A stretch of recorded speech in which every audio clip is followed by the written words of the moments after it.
కేంద్ర మంత్రి మండలి పలు కీలక నిర్ణయాలు తీసుకుంది. 70 ఏళ్లు పైబడిన వారందరికీ ఆయుష్మాన్ భారత్ ఆరోగ్య బీమా పథకాన్ని వర్తింపజేసేందుకు ఆమోదం తెలిపింది. ఎలక్ట్రిక్ వాహనాల వినియోగాన్ని పెంచేందుకు 10,900 కోట్లతో పీఎం ఈ డ్రైవ్ పథకానికి ఆమోద ముద్ర వేసింది. ప్రధానమంత్రి గ్రామ సడక్ యోజన 4వ దశ కింద 62,500 కిలోమీటర్ల మేర గ్రామీణ రహదారుల నిర్మాణానికి ఆమోదం తెలిపింది. ప్రధాని నరేంద్ర మోదీ అధ్యక్షతన బుధవారం సమావేశమైన కేంద్ర కేబినెట్ 1,02,358 కోట్ల విలువైన 6 కీలక పథకాలకు ఆమోదం తెలిపింది. పేద ధనిక తారతమ్యం లేకుండా దేశవ్యాప్తంగా 70 ఏళ్లు పైబడిన వారందరికీ 5 లక్షల ఉచిత వార్షిక ఆరోగ్య బీమా పథకాన్ని వర్తింపజేసేందుకు మంత్రిమండలి ఆమోదం తెలిపింది. 3,437 కోట్లతో అమలు చేసే ఈ పథకం వల్ల దాదాపు 4.5 కోట్ల కుటుంబాల్లోని 6 కోట్ల మందికి ప్రయోజనం కలుగుతుందని కేంద్ర సమాచార ప్రసార శాఖ మంత్రి అశ్విని వైష్ణవ్ చెప్పారు. దీని కింద దరఖాస్తు చేసుకున్న వృద్ధులకు కొత్త కార్డులు అందిస్తామని తెలిపారు.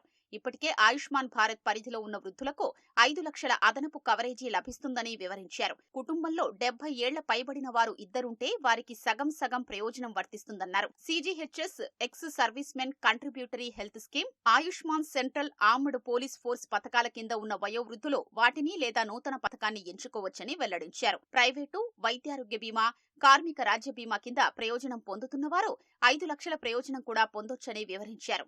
మరోవైపు ఎలక్ట్రిక్ వాహనాల వినియోగాన్ని పెంచేందుకు 10,900 కోట్లతో పీఎం ఈ డ్రైవ్ పథకానికి మంత్రిమండలి ఆమోదం తెలిపిందని అశ్విని వైష్ణవ్ వెల్లడించారు. ఈ పథకం కింద దేశవ్యాప్తంగా 88,500 ఛార్జింగ్ స్టేషన్లకు కేంద్రం తోడ్పాటునందించనుందని తెలిపారు. పీఎం ఈ బస్ డ్రైవ్ పథకం కింద 2024-25 నుంచి 2028-29 మధ్య 38,000 విద్యుత్ బస్సుల్ని సమకూరుస్తామని వెల్లడించారు. ప్రధానమంత్రి గ్రామ సడక్ యోజన 4వ దశ కింద 62,500 కిలోమీటర్ల గ్రామీణ రహదారుల్ని నిర్మిస్తామని చెప్పారు. ఇందుకోసం 2024-25 నుంచి 2028-29 వరకు 70,125 కోట్ల వ్యయం చేస్తామని తెలిపారు.